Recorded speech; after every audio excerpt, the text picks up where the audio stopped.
Bonjour à tous, je suis ravie de vous retrouver aujourd'hui pour vous faire une vidéo dans laquelle je vais vous présenter mes animaux. C'est une vidéo que j'avais envie de faire depuis longtemps mais je n'ai pas pris le temps.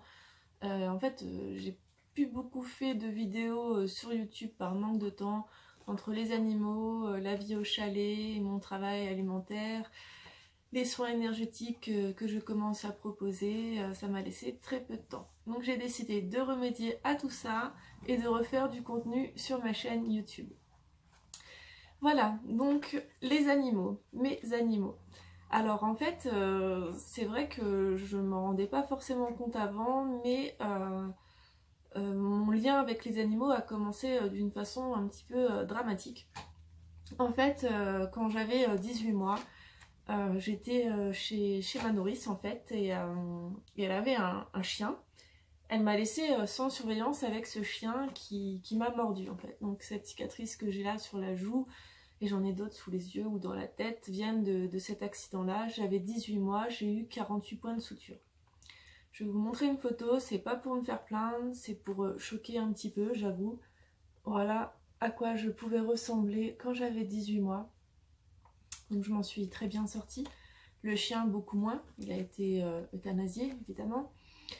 Et en fait, pourquoi je vous parle de ça, pourquoi je vous montre cette photo, c'est juste pour vous dire que peu importe l'amour qu'on a pour notre animal, la confiance qu'on lui donne, il faut toujours surveiller avec les enfants, ne jamais les laisser seuls.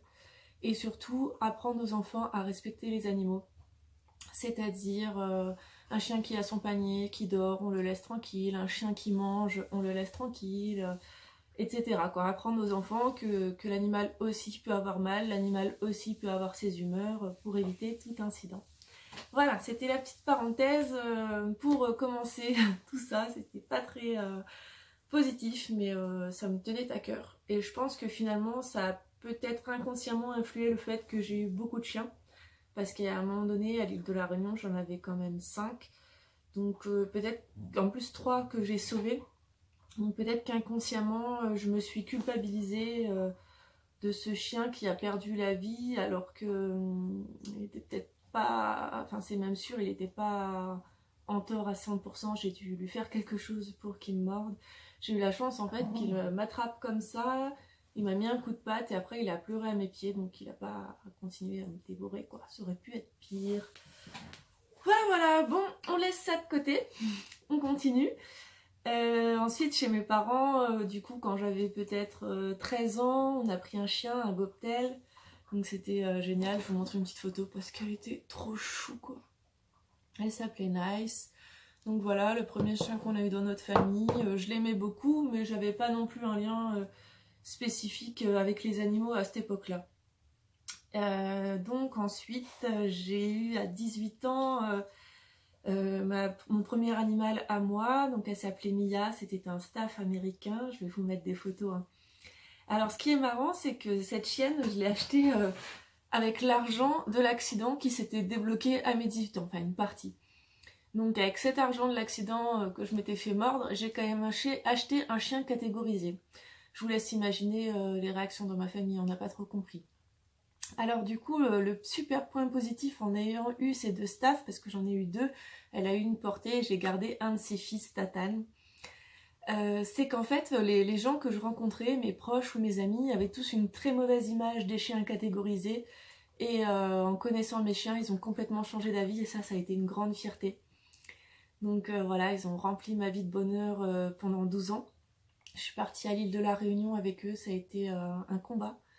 Un véritable combat dans le sens où pour voyager avec un chien dit classique, un labrador, un teckel, un lévrier, vous payez environ 80 €, vous le mettez en cage et il part en gros avec vos bagages dans la soute, il n'y a aucun souci.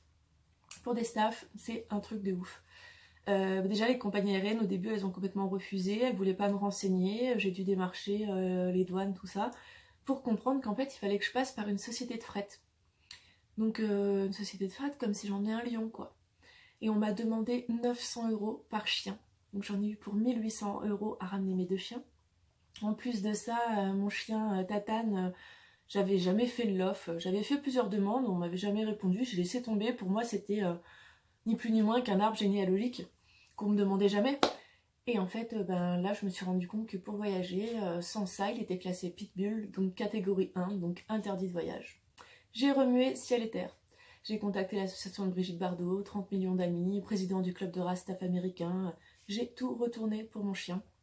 On a réussi à avoir le lof. Et là, moi, j'étais déjà partie à La Réunion. Je m'étais donné 1 an pour faire venir mon chien, sinon je serais rentrée pour lui. Et en fait, donc, on était à presque 1 an, je reçois son lof, je vais pour le faire venir, et là, une nouvelle loi qui était tombée, bien pour nous emmerder, qu'en fait, on devait faire une exposition canine pour confirmer son lof. Donc ça a été fait, mais ça a été des bâtons dans les roues tout le long. Quoi d'autre? Donc du coup, maintenant, Mia et Tatane sont au paradis des loulous, hélas. Donc je vais vous mettre leurs photos, quelques photos pour que vous les voyez. Ça a été vraiment 2 amours de ma vie. C'est grâce à eux beaucoup si je suis comme je suis maintenant, parce que le fait d'avoir ces animaux à 18 ans, ça m'a beaucoup responsabilisée. Et ça m'a toujours obligée à sortir, qu'il pleuve, qu'il neige, qu'il vente. Mes chiens, fallait que je les sorte et j'adorais ça. Donc ce contact avec la nature, cette connexion qui s'est jamais perdue, cet entretien physique aussi finalement, parce que marcher, ça fait du bien au corps. C'est grâce à eux, et c'est eux qui m'ont vraiment donné goût à avoir des animaux. Ils sont maintenant au paradis des loulous, ils veillent sur moi depuis là-haut. Ça a été très très dur de les perdre. En plus, je les ai perdus en rentrant de La Réunion, à moins d'1 an d'intervalle. Ça a été vraiment super dur. Voilà, donc je vous laisse voir les quelques photos de mes 2 molosses. Et je reprends tout de suite. Du coup, dans cette vidéo, il y aura un petit peu de coupage, parce que ça va être compliqué sinon de vous montrer tous mes animaux en une fois, c'est juste pas possible. Et puis je vais essayer d'intégrer quelques photos, c'est une première, hein. Je suis pas douée en montage, donc soyez indulgents.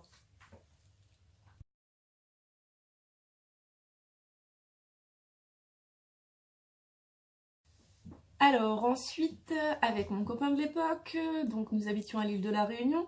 L'île de la Réunion, une île magique, magnifique. Vraiment, il y a plein de choses de super positives à dire sur l'île de la Réunion. Je ferai une autre vidéo sur ma vie là-bas. Par contre, le gros point négatif, le point noir, le cauchemar, j'ai envie de dire, c'est la condition animale là-bas. Alors, j'ai vécu 6 ans là-bas, pendant 4-5 ans, j'ai réussi à fermer les yeux, à fermer mon cœur à toute cette détresse qu'il y avait, tous ces chiens errants, ces animaux errants, ces animaux maltraités, ces animaux qui avaient faim dans la rue, Enfin, je veux dire, quand on roule en voiture, il y a des animaux écrasés avec la chaleur, ça pue. Enfin, c'est vraiment un truc de dingue. Et en fait, quand mes animaux ont commencé à vieillir, j'ai commencé à penser à prendre un animal qui prendrait la relève, qui serait éduqué un peu par eux. Ce serait une suite, en gros. Et en fait, il y avait un petit chien noir dans ma rue qui était là depuis quelques semaines. Je faisais pas plus attention que ça à lui. J'ai un peu honte quand je dis ça. Je me suis rattrapée après.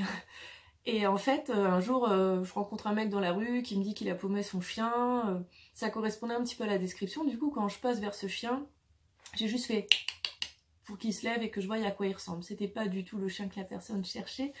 Mais pour ce chien, c'était quelqu'un qui lui portait de l'attention. Et tout de suite, il s'est passé un truc en fait entre lui et moi. Donc je me suis dit, bon, ce chien est là, pas loin de la maison, pourquoi pas lui donner mes restants de nourriture. Enfin, je veux dire, ça me coûte rien, au lieu de jeter à la poubelle, lui donner un petit peu à bouffer, quoi. Il était tout maigre. Et donc, du coup, ça a duré pendant 15 jours où je l'ai nourri. Il était maigre comme un clou. Par contre, le riz blanc, il en voulait pas, hein. Il voulait bien le curry, le repas créole.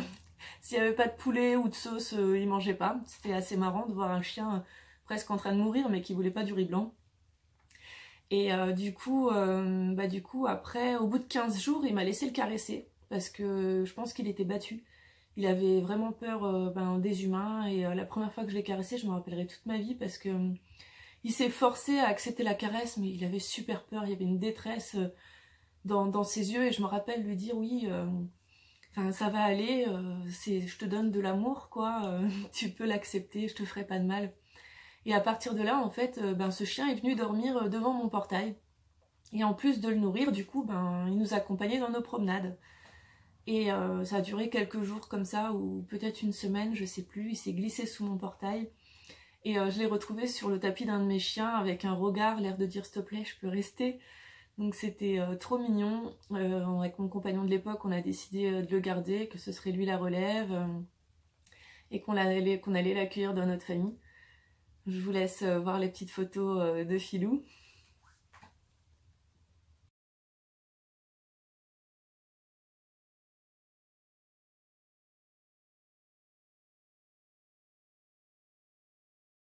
Alors là, c'est Filou en train de prendre son petit déj. Filou! Filou! Ok, je me fais ignorer. Voilà mon petit Philomène.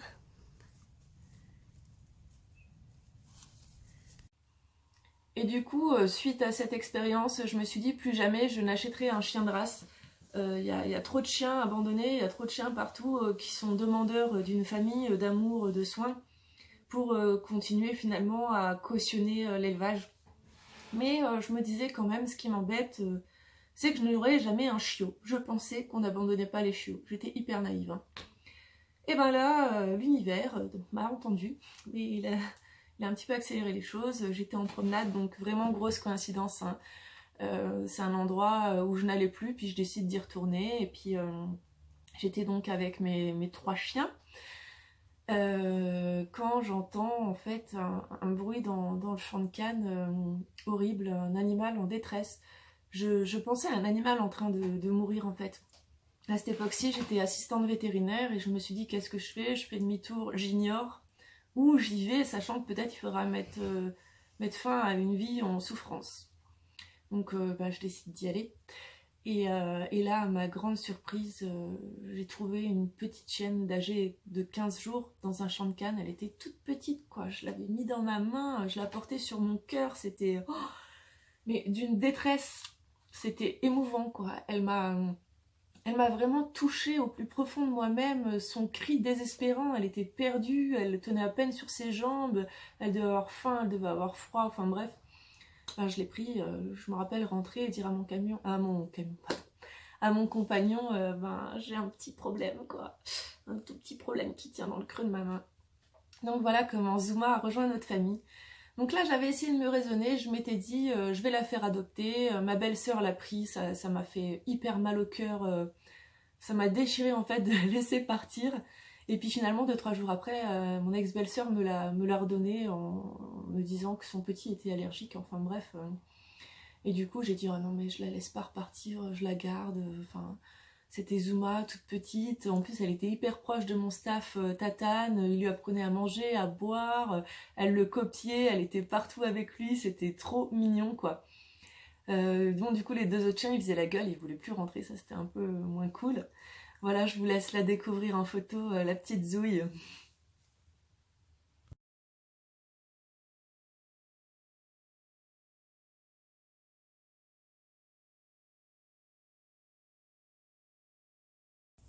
Et la petite Zuma, la Zouille. Zouzou! Oh mais je sais pas ce qu'ils ont, ils se sont passés le mot, je crois ils veulent pas passer sur YouTube quoi. Il n'y en a pas un qui me regarde quand je l'appelle. Zuma! Zuma! Ouais, voilà. Alors le dernier acte pour les chiens, donc du coup bon j'avais eu mon chiot et puis une fois je dis oui bon ben du coup c'est vrai qu'on a eu un chiot mais en prochain chien j'aurais aimé un berger, un type berger, bon ben il n'y en aura pas alors qu'il y a de tout hein, dans les SPA, dans adopter il y a de tout, hein, c'était vraiment des fausses croyances. Et en fait un jour j'arrive au vétérinaire où je travaillais et là en cage je découvre une jeune malinoise, un chien type berger, je pense berger allemand, berger belge. Allemand malinois je veux dire, et toute maigre dans sa cage, l'air super gentil. Et là on m'explique qu'en fait c'est des vacanciers suisses qui l'ont ramassé dans la rue et qui nous ont donné de l'argent pour s'en occuper. Donc pour elle c'était l'euthanasie qui avait été décidée parce que on m'a dit que l'association avec laquelle on travaillait ne prenait pas spécialement les grands chiens, que les petits chiens étaient plus facilement adoptables. Donc pour elle c'était le congélateur. J'ai pas pu m'y résigner. Je comprends pas qu'on euthanasie des animaux en bonne santé ou gentils. Donc je crois que ça m'a coûté ma place, mais j'ai récupéré Faya. Donc j'avais vu avec l'association pour qu'une fois requinquée, elle parte en métropole. C'est l'association Envole-toi, je vous mettrai les liens. Une association qui fait un boulot de dingue à La Réunion. Ils récupèrent des chiens, ils les remettent en bonne santé, ils les stérilisent, ils les envoient en France pour l'adoption. Ils font vraiment un travail formidable. Donc je m'étais dit, je m'étais arrangée avec eux pour que Faya parte avec eux, mais au bout de 3 jours, je me suis dit non, si elle tombe de nouveau sur des maîtres qui l'abandonnent ou qui s'occupent mal d'elle, je pouvais plus m'en séparer. À cette époque-ci, j'avais vraiment pas beaucoup d'argent. Et du coup, la personne qui l'a trouvée, en fait, elle m'a recontactée et elle m'a payé tous les soins. Enfin, c'était juste incroyable. J'avais le temps, elle avait l'argent, à nous deux, on a fait un sauvetage magnifique. Alessandra, si tu passes par là encore, merci pour Faya. Et bon, bah, du coup, Faya était malade, elle avait les vers du cœur, elle a été soignée, elle a pris un temps fou à reprendre du poil de la bête. Elle a mis, je sais pas, peut-être 2 mois avant de recourir. Enfin, c'était vraiment une chienne qui était très très faible et qui est devenue adorable. Je suis vraiment contente de l'avoir dans notre meute. Et voilà, je vais vous laisser découvrir les photos et sa petite évolution.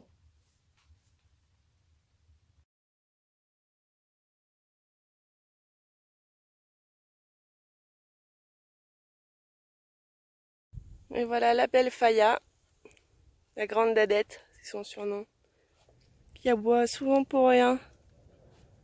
D'ailleurs, vous avez déjà pu entendre dans d'autres vidéos. Là, elle fait la toute sage, elle prend la pause.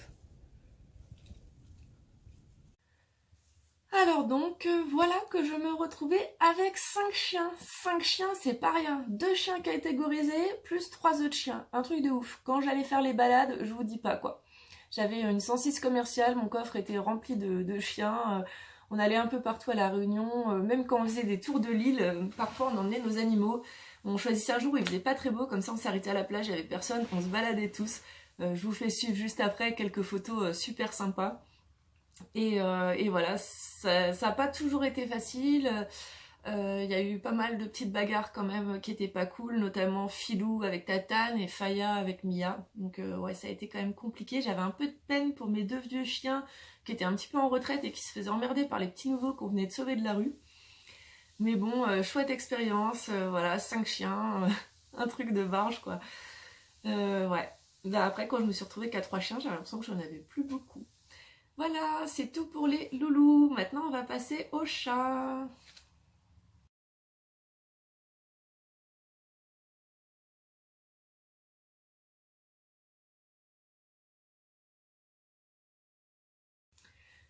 Alors, à la base, ce qu'il faut savoir, c'est que c'est pas que j'aime pas les chats, c'est que j'en ai la trouille. Quand j'étais assistante vétérinaire, j'ai galéré parce que les chats, ils me foutaient vraiment la trouille. Depuis toute petite, j'avais des mauvaises expériences avec les chats, ils venaient, ils me griffaient, je me faisais mordre, enfin bref, pas cool.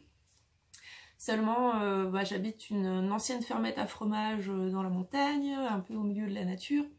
J'étais envahie de souris. Et mon frère habitait là avant, il me racontait des histoires horribles où il était obligé de noyer des bébés souris à la chaîne parce qu'il y en avait trop de partout. Je me suis dit, bon, je ne l'apprécie pas spécialement les chats, mais je vais en prendre pour leur utilité. Parce que moi, mettre de la mort au rat, des tapettes à souris, tout ça, j'aime pas. Donc j'ai cherché un gros matourou, je voulais un gros matourou. Je suis allée chez quelqu'un du village qui avait des petites chatounes, une blanche, craquante, j'ai dit je la prends. Elles étaient 3, puis il y en avait une qui n'était pas réservée, du coup j'ai décidé de prendre les 2 sœurs. Il faut savoir que j'aime pas avoir un animal d'une espèce unique, j'aime avoir au moins toujours 2 spécimens. Enfin, je me dis que c'est pas cool pour eux, j'aimerais pas être la seule humaine au milieu de chiens, chats, poules, quoi. J'aimerais bien qu'il y ait un autre humain avec moi, donc je fais ça pour mes animaux. Donc du coup j'ai pris les 2 sœurs, et là j'en suis tombée gaga, mais les chats c'est juste génial. Je les aime trop, vraiment, c'est mes 2 louloutes. Elles sont trop cool, en plus elles font bien leur taf, hein. J'ai plus de souris, par contre ça torture. Ça j'ai un petit peu du mal, hein. Ou des fois elles me ramènent des souris vivantes dans la maison, c'est pas trop cool. Et ce qui est marrant du coup, c'est que quand j'ai perdu Mia et Tatane, bon bah évidemment j'ai été très triste. Et donc Mia, et si on prend les 2 noms de mes chats, Misty et Maloya, la première syllabe de Misty et la dernière syllabe de Maloya, ça fait Mia. Donc j'y ai vu comme un signe. Et pour moi, elles ont vraiment été des pansements à cette séparation physique que j'avais avec mes 2 staffs. Donc voilà, mes chats, elles s'éclatent ici. Hein. L'hiver, elles squattent dans la maison. L'été, elles sont toujours en vadrouille dehors. Je les trouve super cool. Tous les matins, j'ai mes petits câlins de Maloya qui vient en courant quand elle entend mon réveil sonner. Elles font vraiment partie de la famille. Elles viennent en promenade avec nous. Si vous me suivez un peu sur Instagram, je mets plein de stories où je vais me promener avec tous mes animaux. Ça peut être super sympa à regarder si vous connaissez pas encore. J'ai été très, très contente de voir que mes chiens venaient un petit peu en promenade avec nous. Voilà, je vous laisse les découvrir dans les photos.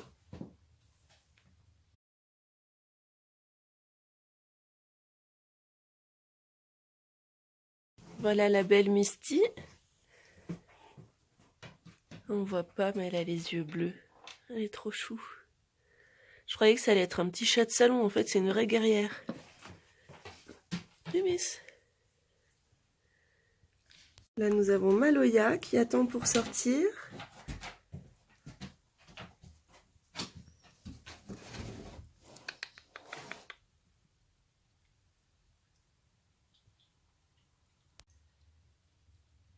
Ensuite, oui, j'en ai jamais assez apparemment. Vu que j'habite à la montagne, au grand air, dans la nature, que j'aime le style de vie sain et que les œufs bio, ça coûte cher, j'ai décidé de prendre 2 poules. Mon frère m'a gentiment donné un poulailler, donc j'ai adopté Brindille et Bidule. Donc là, pareil, toute nouvelle expérience. J'avais la trouille de choper les poules au début, carrément. Et maintenant, j'en ai une carrément qui me demande des câlins, donc c'est génial. Donc ouais, j'aime beaucoup, elles ont un grand espace. L'année prochaine, je pense que je vais en prendre d'autres. Là, j'ai 2 poules noires, du coup, Brindille et Bidule. Et là, je voudrais prendre peut-être 1 ou 2 poules rousses l'année prochaine. Donc je mange leurs bons œufs tous les matins. En général, je me fais 2 œufs cuits durs au petit-déj. C'est les œufs de mes poules. Et puis en plus de ça, je trouve super sympa que du coup, les épluchures, tout ça, ça part pour les poules. C'est toujours du déchet en moins. Et ça fait consommer des œufs hyper sains. Donc super. Je vais aller vous faire une petite vidéo de Brindille et Bidule dehors que je vous rajoute à la vidéo. Voilà les cocottes. Brindille à gauche, Bidule à droite. Bidule, elle est pas commode, hein. Mais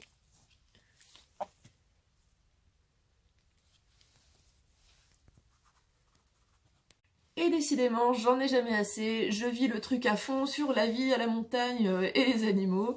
Au boulot, il m'appelle plus Émilie, il m'appelle Heidi. Pourquoi? Parce que j'ai décidé de prendre des chèvres. Alors, pourquoi j'ai pris des chèvres? J'ai un terrain en pente. Je peux pas passer la débroussailleuse. Enfin, j'ai même pas essayé, mais j'imagine que ce serait trop physique. Donc du coup, je me suis dit qu'est-ce que je fais? Est-ce que je prends? Alors il y avait la possibilité du mouton, du cochon, des chèvres. Je me suis dit mouton, cochon, impossible que je garde mon animal. Mon père il va vouloir l'égorger et le manger, alors que moi mes animaux je veux pas les manger.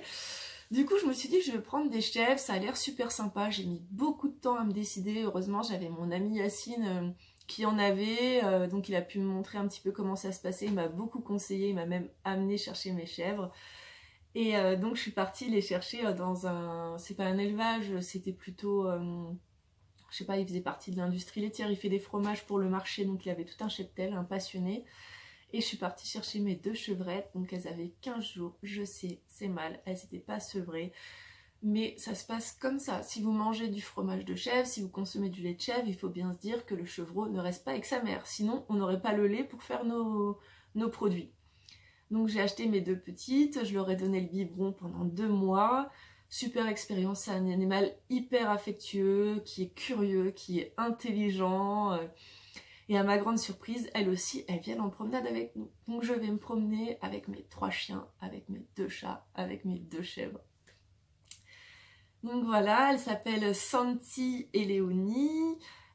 Du coup, j'avais fait un parc, c'est un parc à moutons que j'ai électrifié, elles se sauvent tout le temps, donc maintenant elles sont accrochées à un câble, à un piquet que je change de place tout le temps, et l'année prochaine j'investirai dans du parc à chèvres.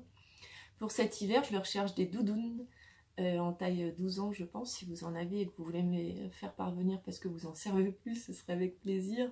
Donc je vais leur mettre des petites doudounes pour dans la neige et je vais continuer à les promener. Et voilà, du coup, je vois que dans le village, ça donne des idées à plein de gens. Il y a beaucoup de gens qui ont envie de prendre des chèvres pour entretenir leur terrain. Il y a plein de terrains qu'on n'entretient plus, donc ça pourrait être sympa d'y mettre des chèvres, un bouc. Et peut-être qu'un jour, si j'arrive à vivre de mes passions et que j'ai plus de temps libre, peut-être que je ferai le lait de chèvre pour faire mes fromages. Ouais, ça me dit bien ça aussi. Donc voilà, je vous laisse découvrir Léonie et Santi si vous ne les avez jamais vus.